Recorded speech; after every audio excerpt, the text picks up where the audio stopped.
स्थित Rajeshwari international university में हर सुबह लग्जरी कारों का मेला लगता था। यहाँ पढ़ाई से कहीं ज्यादा स्टेटस मायने रखता था।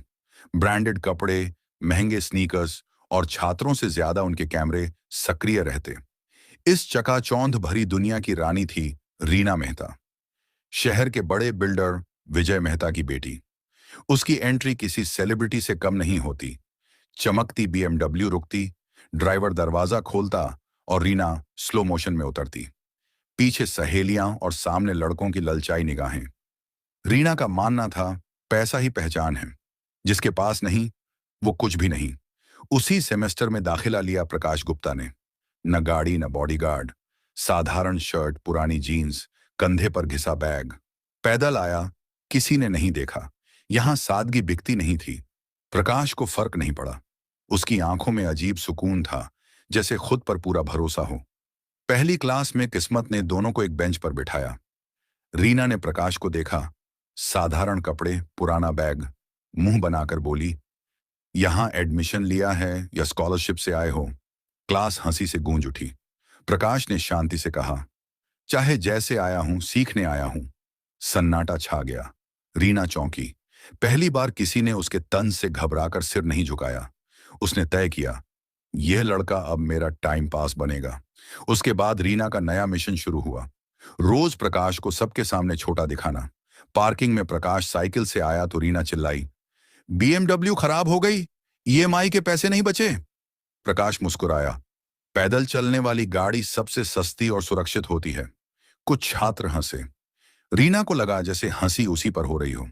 प्रेजेंटेशन के दिन प्रकाश की स्लाइड्स सिंपल थीं। रीना बोली, स्कूल लेवल की पीपीटी, पावर पॉइंट भी उधार में सीखा है। जब प्रकाश ने प्रेजेंटेशन दी तो सब चुप हो गए। बेहतरीन लॉजिक, क्लियर थिंकिंग। टीचर बोले, बेस्ट प्रेजेंटेशन। रीना की तालियां हवा में रुक गईं। ग्रुप प्रोजेक्ट में दोनों एक टीम में आए। रीना ने प्रकाश को छोटे काम दिए, डाटा एंट्री, प्रिंटिंग। सबके सामने बोली, ये तो बस हेल्पिंग हैंड है। प्रकाश चुप रहा। जो मिला ईमानदारी से करता गया। फाइनल मीटिंग में जब प्रकाश की रिसर्च सामने आई तो टीचर चौंके, ये आइडिया किसका है? सब प्रकाश की तरफ देखने लगे। रीना कुछ न बोल सकी। टीचर बोले, एक्सीलेंट वर्क प्रकाश, तुमने सोच में लीडरशिप दिखाई। रीना के मन में सवाल उठने लगे, इतना टैलेंट फिर भी इतना सिंपल क्यों? पर अहंकार अभी भी जिंदा था। टेस्ट से पहले रीना ने प्रकाश की फाइल चुराकर छुपा दी। देखती हूं आज हीरो कैसे बनता है। प्रकाश बिना नोट्स के पेपर दिया। रिजल्ट आया, प्रकाश टॉप में, रीना नीचे। रीना आईने में खुद को देखती रही, मैं सच में इससे कम हूं क्या? एनुअल कॉलेज ट्रिप का पोस्टर लगा, हिल्स एडवेंचर कैंप। पूरा कॉलेज उत्साहित था। रीना सोचने लगी, देखते हैं मिस्टर सिंपल पहाड़ों में क्या करता है। बस जैसे ही मुंबई की भीड़ छोड़कर हरी वादियों में घुसी, शोर शराबा शुरू हो गया। रीना सबसे आगे बैठी थी। ब्लूटूथ स्पीकर, तेज music, reels. Hills with my squad, life is light. Prakash पीछे खिड़की से पहाड़ों को देख रहा था, शांत, जैसे पुराने दोस्त से मिल रहा हो। कैंप पहुंचते ही सपटेज, देवदार के पेड़, बीच में ओपन ग्राउंड। रीना बोली, guys tonight is going to be epic. Prakash ने चारों तरफ नजर दौड़ाई। कुछ चेहरे उसे ठीक नहीं लगे। रात को बड़ा बोनफायर जला, डीजे, डांस, ड्रिंक्स का अरेंजमेंट। रीना और बेस्ट फ्रेंड रिया डांस फ्लोर पर थीं। कुछ सीनियर लड़के, रॉकी, विक्रम, नील उनके पास आने लगे। रॉकी बोला, गाइस हैव ड्रिंक्स, हिल्स में चिल होना चाहिए। रीना और रिया ने ड्रिंक ले ली। दूर खड़े प्रकाश ने देखा, रॉकी चुपके से जेब से कुछ निकालकर ड्रिंक्स के पास झुका। प्रकाश को शक हुआ, तुरंत पास आया। रॉकी ने 2 ग्लास अलग रख दिए। क्या कर रहा है रॉकी? प्रकाश ने पूछा। रॉकी हंसा, अरे यार, स्पिल हो गया था, न्यू ड्रिंक्स एंजॉय कर। प्रकाश की नजरों में ईमानदारी नजर नहीं आई। रीना जैसे ही ड्रिंक के लिए ग्लास उठाने वाली थी, प्रकाश चिल्लाया, रुको रीना, ये मत पीना। सब चौंके। रीना चिढ़ी, अब क्या ड्रामा है? हर जगह हीरो बनना है क्या? रॉकी गुस्से में बोला, क्या प्रॉब्लम है तुझे देसी हीरो? प्रकाश ने ग्लास छीनकर जमीन पर फेंक दिया। पास का स्टाफ बोला, ये तो अजीब स्मेल कर रहा है। Security I. रॉकी की जेब से छोटी शीशी निकली। कैंप मैनेजर बोले, ये नशीली दवा है, खतरनाक है। रिया की आंखें भर आईं। रीना के हाथ कांपने लगे। समझ आया, अगर प्रकाश न होता तो क्या होता। विक्रम और नील भी पकड़े गए। सच सामने आया, नशे की गोलियां डालकर लड़कियों का फायदा उठाना चाहते थे। अगली सुबह कॉलेज का फैसला आया, तीनों एक्सपेल। पुलिस को इन्फॉर्म किया गया। रीना अपने कॉटेज में कांप रही थी। रिया रो रही थी। रीना बोली, अगर प्रकाश वहां ना होता। रिया ने सिर हिलाया। उसने सच में हमें बचाया। दोपहर में रीना ने हिम्मत करके प्रकाश को बुलाया। प्रकाश किताब पढ़ रहा था। रीना धीमी आवाज में बोली, प्रकाश, कल रात के लिए थैंक यू। प्रकाश मुस्कुराया। रीना, मेरी जगह कोई भी होता तो यही करता। नहीं, सब नहीं करते। तुमने रिस्क लिया। गलत को देखकर चुप रहना सबसे बड़ी गलती होती है। रीना सिर झुका बैठी रही। वापसी की बस में रीना पहली बार खुद प्रकाश के पास बैठी। खिड़की से बाहर देखते हुए अचानक पूछा, प्रकाश, तुम सच में हो कौन? इतना कॉन्फिडेंस, इतना कंट्रोल, तुम बिल्कुल नॉर्मल नहीं लगते। प्रकाश हल्का मुस्कुराया। कभी कभी सादगी ही सबसे बड़ा राज होती है। रीना और उलझ गई।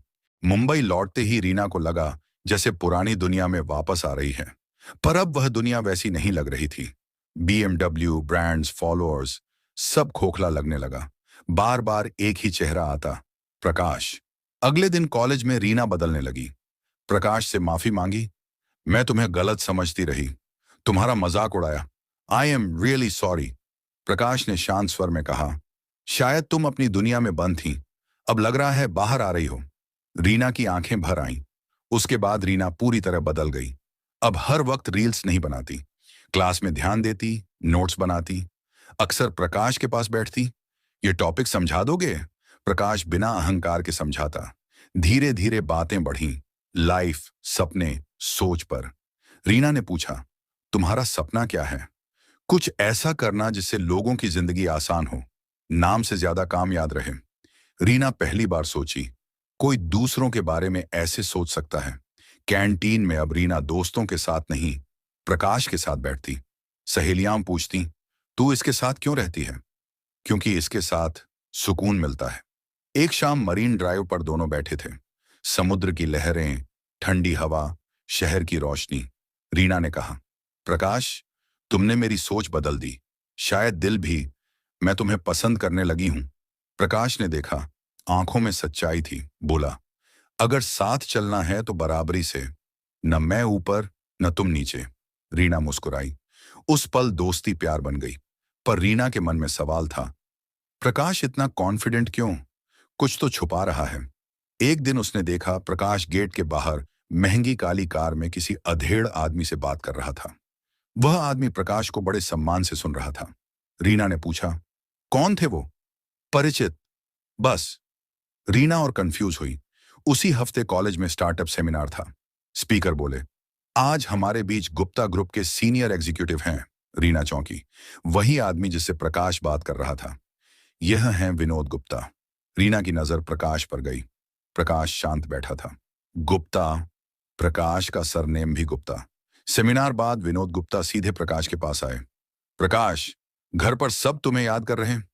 रीना की आंखें फैली। प्रकाश ने नजर झुकाकर कहा, मैं आऊंगा, पर अभी नहीं। पूरा कॉलेज विनोद गुप्ता की चर्चा कर रहा था, देश के टॉप इंफ्रास्ट्रक्चर ग्रुप के डायरेक्टर। पर रीना के लिए सबसे बड़ा सवाल था, वह प्रकाश को ऐसे क्यों बुला रहे थे जैसे अपना हो। रीना ने प्रकाश से पूछा, कौन थे वो? उन्होंने घर आने को क्यों कहा? प्रकाश ने गहरी सांस ली। रीना, हर सवाल का जवाब हर वक्त देना जरूरी नहीं। मतलब तुम मुझ पर भरोसा नहीं करते। मुद्दा भरोसे का नहीं, सही वक्त का है। रीना संतुष्ट नहीं हुई। उस दिन के बाद दोनों के बीच दूरी आ गई। रीना की बेचैनी बढ़ती गई। रिया से बोली, मुझे पता लगाना है प्रकाश असल में कौन है। सोशल मीडिया खंगाला, प्रकाश का कोई अकाउंट नहीं। कॉलेज रिकॉर्ड्स में सिर्फ बेसिक डिटेल्स, जैसे अचानक कहीं से आया हो। एक शाम प्रकाश का फोन आया, चेहरा बदल गया। क्या? अभी? कॉल काटकर भागने लगा। रीना ने पकड़ा। क्या हुआ? घर में इमरजेंसी है। मैं भी चलूं? नहीं।